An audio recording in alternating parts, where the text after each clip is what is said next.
नमस्कार, बहुत स्वागत है आप सभी का और मैं हूं आपके साथ विभा उपाध्याय। कृषि बिल को लेकर सड़क से लेकर सदन तक संग्राम छिड़ा हुआ है। कांग्रेस सांसदों और पुलिस के बीच धक्का मुक्की हुई है। बैरिकेड लगाकर विजय चौक पर इन सांसदों को रोक दिया गया। राष्ट्रपति भवन तक कैंडल मार्च कर रहे थे ये सांसद। पंजाब के ये तमाम सांसदों को हालांकि फिलहाल रोक दिया गया है बैरिकेडिंग के जरिए और कांग्रेसी सांसदों के कैंडल मार्च को पुलिस ने रोका हुआ है। तस्वीरें आपके सामने, एक्सक्लूसिव तस्वीरें टीवी स्क्रीन पर। कृषि बिल के विरोध में लगातार संग्राम जो है वो सड़क से लेकर संसद तक चलता हुआ कांग्रेस सांसदों और पुलिस के बीच में झड़प की तस्वीरें। दिल्ली पुलिस के जो लोग हैं वो धक्का मुक्की कर रहे हैं सांसदों के साथ में। जो प्रोटेस्ट कर रहे हैं सांसद, उन्हें रोकने के लिए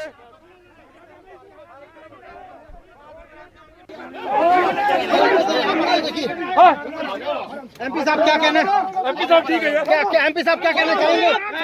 आप अपनी खड़े रहिए और क्या बदमाशी है। एमएसपी हम 1000 रुपया और बढ़ाने की मांग की और उसके बाद हमने कहा कि आप हमें ये रिटर्न में दे दो कि ये जो एमएसपी पे सरकार खरीद करेगी। इस पे उन्होंने हमारे माइक बंद कर दिए। वो जैसे राज्यसभा में उन्होंने धक्केशाही की, वैसे लोकसभा में हमें बोलने का सुनने का टाइम ही नहीं दे रहे। देखो, राष्ट्रपति भवन हमने पहुंचना था और वहां हमारी ये रिक्वेस्ट है कि ये एक बहुत ही किसान विरोधी और लोक विरोधी बिल है, इस पे दस्तखत ना किया जाए।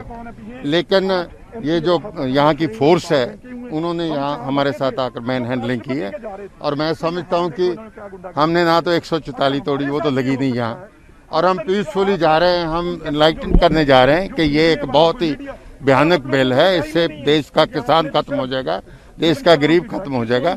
आप इस पे दस्तखत मत करो, यही हमारी डिमांड थी। इसी को लेकर हम पंजाब के चारों जो मेंबर पार्लियामेंट है और हम जा रहे थे।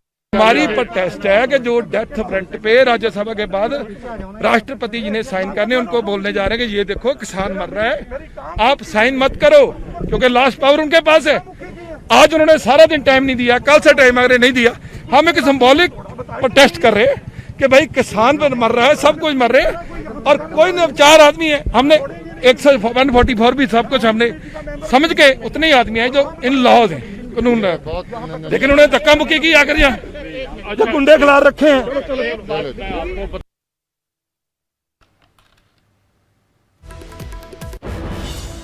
तो राज्यसभा में किसान बिल को लेकर हंगामे की वजह से 8 सांसदों को सदन से सस्पेंड कर दिया गया।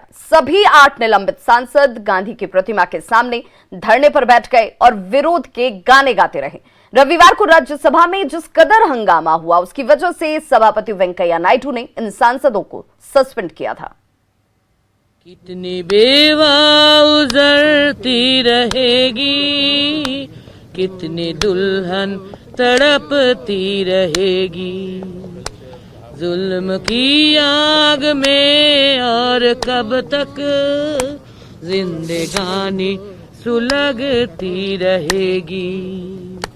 कितनी बेवा उजरती रहेगी, कितनी दुल्हन तड़पती रहेगी। जागो जागो अरे सोने वालों, अपने तकदीर पे रोने वालों, जालिमों को यहाँ से मिटा दो, झंडा इंसान का तू मुड़ा दो। जागो जागो अरे सोने वालों, अपने तकदीर पे रोने वालों, जालिमों को यहाँ से मिटा दो, झंडा इंसान का तू मुड़ा दो। जिसकी मुट्ठी में तकदीर खुद हो, क्या उसे फिर डराएगी दुनिया। जिसकी मुट्ठी में तकदीर खुद हो, क्या उसे फिर डराएगी दुनिया। डरने वाले कभी हम नहीं हैं, जाने जाने का कुछ गम नहीं है। डरने वाले कभी हम नहीं हैं, जाने जाने का कुछ गम नहीं है, एक किसान अगर भी मरेगा, भूखा बच्चा सिपाही बनेगा। बहुत बढ़िया। एक किसान अगर भी मरेगा, भूखा बच्चा सिपाही बनेगा। एक किसान अगर भी मरेगा, भूखा बच्चा सिपाही बनेगा। बहुत बढ़िया। क्या बात। देखना है कितना दम बाजुए कातिल, जोर कितना बाजुए कातिल पर। तो जहां पर कृषि बिल को लेकर लगातार विरोध जाहिर किया जा रहा है, वहीं कृषि बिल पर बवाल के बीच किसानों को सौगात दी गई है। केंद्र सरकार ने रबी फसलों के लिए नया एमएसपी घोषित किया है। कृषि बिल पर बवाल के बीच किसानों को ये सौगात मिली है। केंद्र सरकार ने रबी फसलों के लिए नया एमएसपी घोषित किया हुआ है। गेहूं का एमएसपी 50 रुपए से बढ़ाकर 1975 रुपया पहुंच चुका है। और ऐसे में चना की बात की जाए तो एमएसपी 225 रुपए बढ़कर अब 5100 तक प्रति क्विंटल हो चुकी है। जौ के एमएसपी में 75 रुपए की बढ़ोतरी की गई है और अब ये 1600 रुपए प्रति क्विंटल हो चुका है। मसूर की अगर एमएसपी की बात की जाए तो 300 रुपए से बढ़ाया गया है और अब ये 5100 रुपए प्रति क्विंटल हो गई है। ये सुधार 21वीं सदी के भारत की जरूरत है। साथियों, हमारे देश में अब तक उपज और बिक्री की जो व्यवस्था चली आ रही थी, जो कानून थे, उसने किसानों के हाथ पांव बांधे हुए थे। इन कानूनों की आड़ में देश में ऐसे ताकतवर गिरोह पैदा हो गए थे जो किसानों की मजबूरी का फायदा उठा रहे थे। आखिर ये कब तक चलता रहता? और इसलिए इस व्यवस्था में बदलाव करना आवश्यक था और ये बदलाव हमारी सरकार ने करके दिखाया है। नए कृषि सुधारों ने देश के हर किसान को ये आजादी दी है कि वो किसी को भी कहीं पर भी अपनी फसल, अपने फल सब्जियां अपनी शर्तों पर बेच सकता है। अब उसे अपने क्षेत्र की मंडी के अलावा भी कई और विकल्प मिल गए हैं। अब उसे अगर मंडी में ज्यादा लाभ मिलेगा तो वहां मंडी में जाकर अपनी फसल बेचेगा। मंडी के अलावा कहीं और से ज्यादा पैसा मिलता है, ज्यादा लाभ मिलता है तो वहां जाकर के बेचेगा। उसकी सारे बंधनों से मुक्ति दिलाने के कारण ये संभव होगा। तो इधर रबी फसलों का एमएसपी बढ़ाने पर केंद्रीय गृह मंत्री अमित शाह ने ट्वीट कर पीएम मोदी और केंद्रीय कृषि मंत्री का आभार जताया है। अमित शाह ने ट्वीट कर कहा कि मोदी सरकार का हर दिन, हर क्षण किसानों और गरीबों के कल्याण के प्रति समर्पित रहा है। 6 रबी फसलों की एमएसपी बढ़ाकर प्रधानमंत्री जी के नेतृत्व में केंद्र सरकार ने अपने उसी संकल्प को पुनः दोहराया है। मैं इसके लिए श्री नरेंद्र मोदी और श्री नरेंद्र तोमर का हृदयपूर्वक आभार व्यक्त करता हूं।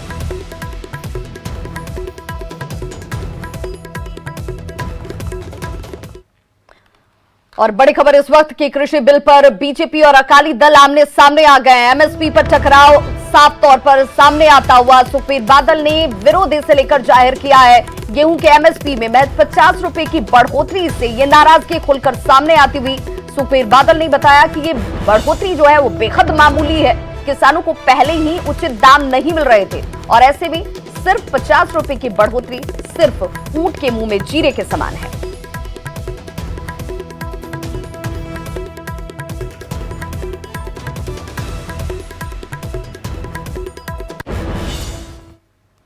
और इधर मुख्यमंत्री ने आड़तियों के साथ मैराथन बैठक की है। दूसरे दौर में राइस मिलर्स के साथ ये बैठक हुई है।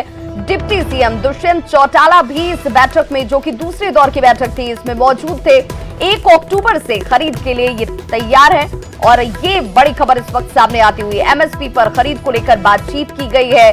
मार्केट फीस 4 से घटाकर 1% किया गया है। तो सीएम ने आढ़तियों के साथ मैराथन बैठक की और इस दूसरे दौर में राइस मिलर्स के साथ ये बैठक बेहद महत्वपूर्ण रही। तो 1 अक्टूबर से इन तमाम चीजों के सामने आने की और एमएसपी पर खरीद को लेकर के बातचीत हुई है। मार्केट फीस 4 से घटाकर 1% किया गया है।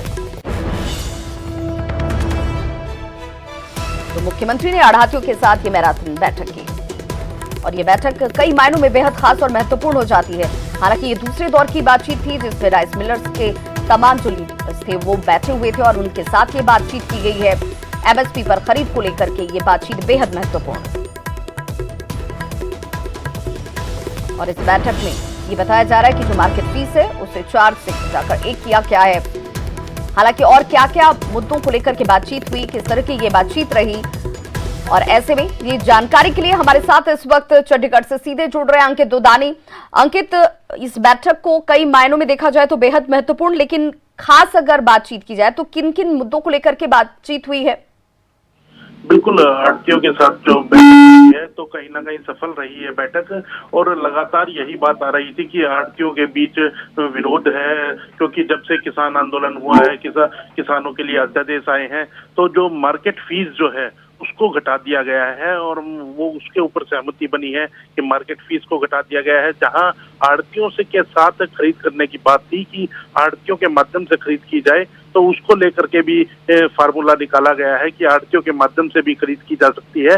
लेकिन जो आखिरी फैसला है वो आढ़ती अभी खुद बैठक करके लेंगे, और खुद उन्होंने कहा बैठक के बाद कि वो अभी फील्ड के अंदर जाएंगे और जाकर के अपनी बैठक बुलाएंगे और अपनी बैठक बुला करके फिर वो तो सरकार ये स्थिति कब तक साफ हो जाएगी कि क्या जो आढ़ती हैं वो भी सरकार के साथ हैं और इन तमाम मुद्दों पर या इन मसलों पर अब कोई विरोधाभास नहीं है, कोई जिच नहीं है?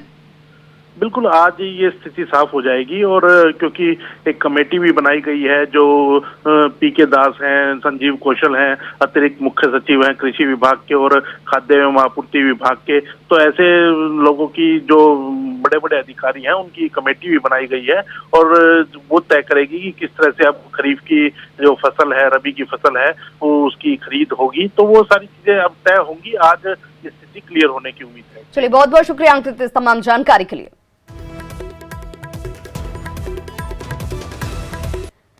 तो कृषि बिल को लेकर हरियाणा की सियासत तो बेहद गर्म है। कांग्रेस नेता रणदीप सुरजेवाला ने सूबे के डिप्टी सीएम दुष्यंत चौटाला पर करारा हमला किया है। सुरजेवाला से बातचीत की न्यूज़ 18 दिल्ली संवाददाता रंजीता झा ने। कांग्रेस महासचिव रणदीप सिंह सुरजेवाला हमारे साथ है बात करने के लिए। रणदीप जी, लड़ाई संसद से सड़क तक की आप कह रहे हैं, लेकिन आपके अपने प्रदेश में जो हो रहा है उस पर क्या कहेंगे? सरकार वहां चल रही है लेकिन वो कह रहे हैं कि वो किसान की बात कर रहे हैं।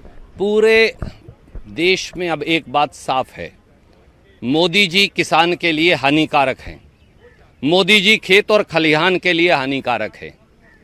प्रजातंत्र का गला संसद में घोटा जा रहा है और लोकतंत्र का गला सड़कों पर किसान की आवाज दबाई जा रही है और संसद में सांसदों का गला घोटा जा रहा है, उनकी आवाज दबाई जा रही है। क्या संसद ऐसे चलेगी?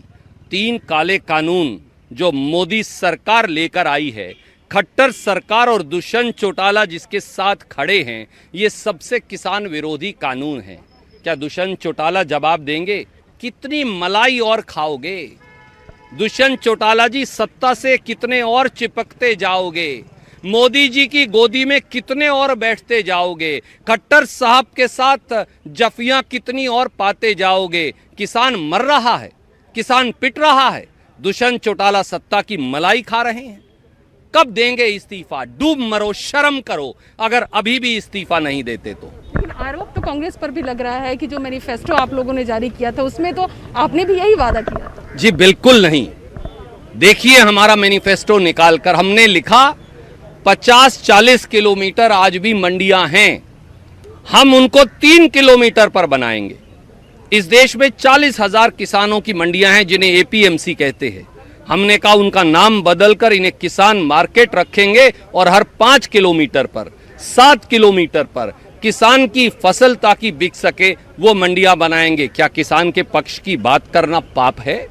अगर ये पाप है तो हम लाखों बार ये पाप करेंगे। मंडी अगर खत्म हो जाएगी तो आड़ती भी खत्म हो जाएगा, आड़ती खत्म हो गया तो मंडी दुकानदार, मुनीम और ट्रांसपोर्टर खत्म हो जाएगा।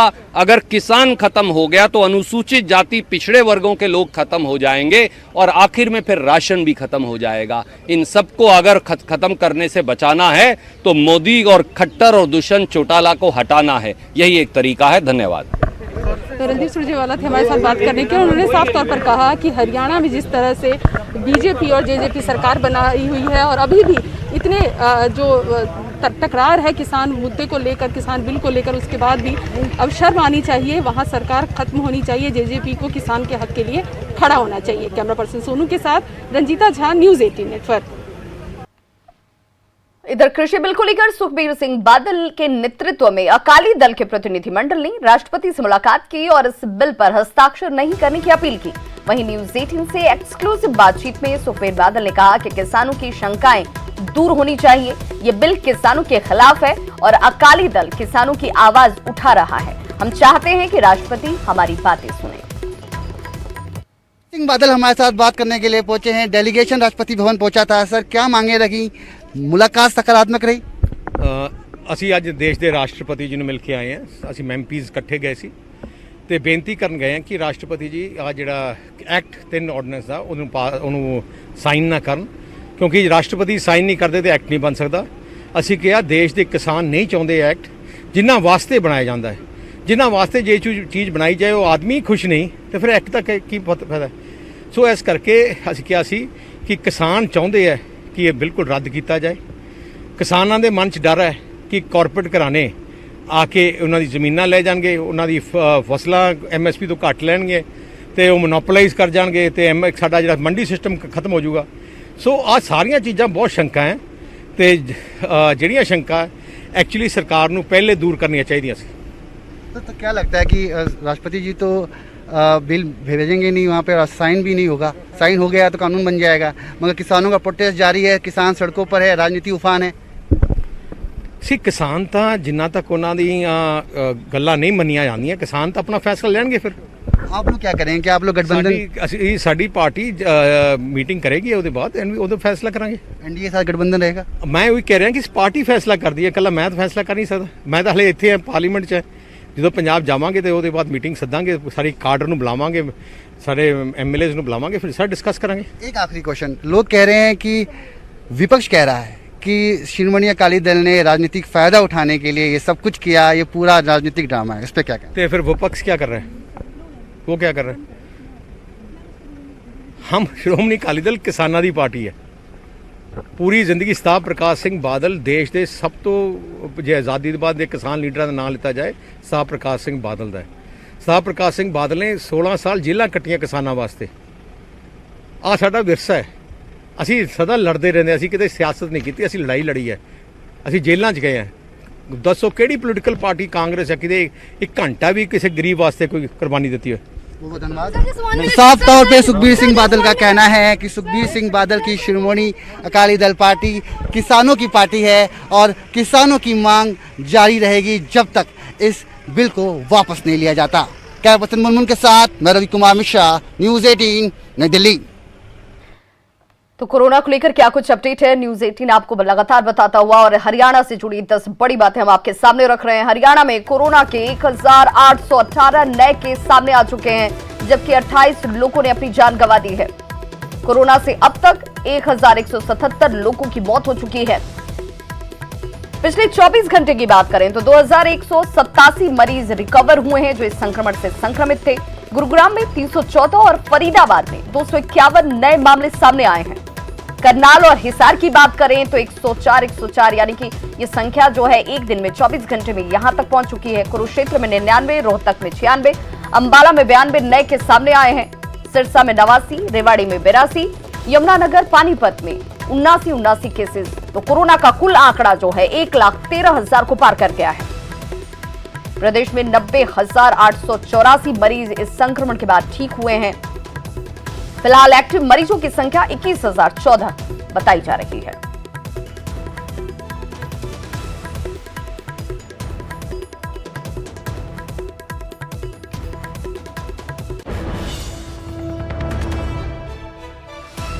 वहीं हरियाणा के बाद पंजाब में कोरोना को लेकर क्या स्थिति है, ये हम अपने दर्शकों को जानकारी दे दें। 10 बड़ी बातें पंजाब की, जहां पर पंजाब में 1 लाख के आसपास तक ये कोरोना का संक्रमण का संख्या जो है वो पहुंच चुका है। कोरोना आंकड़ा पिछले 24 घंटे में 2247 केसेस सामने आ चुके हैं। 47 लोगों की मौत हो चुकी है। अब तक 75,000 से ज्यादा मरीज ठीक हुए हैं। अमृतसर में 9 मौतें हुई हैं। 255 नए केसेस सामने आए हैं। जालंधर में 7 मरीजों की जान गई, वहीं 221 नए मामले सामने आए। लुधियाना और पठानकोट की बात करें तो 5-5 मरीजों की मौत हुई है। फिरोजपुर में 249, मोहाली में 233 नए केसेस 24 घंटे में सामने आए हैं। वहीं पटियाला की बात करें तो 151 नए केसेस और 4 मरीजों की मौत हो गई संक्रमण की वजह से। पिछले 24 घंटे में 2811 मरीज रिकवर हुए हैं।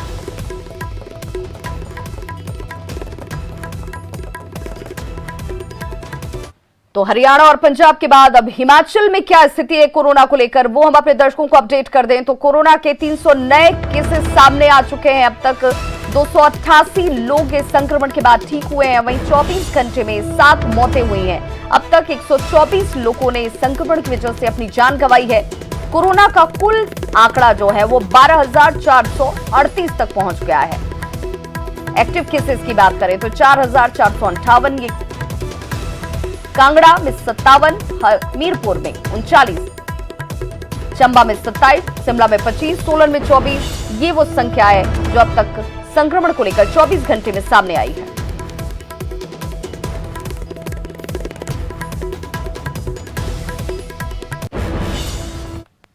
तो इस बुलेटिन में बस इतना ही।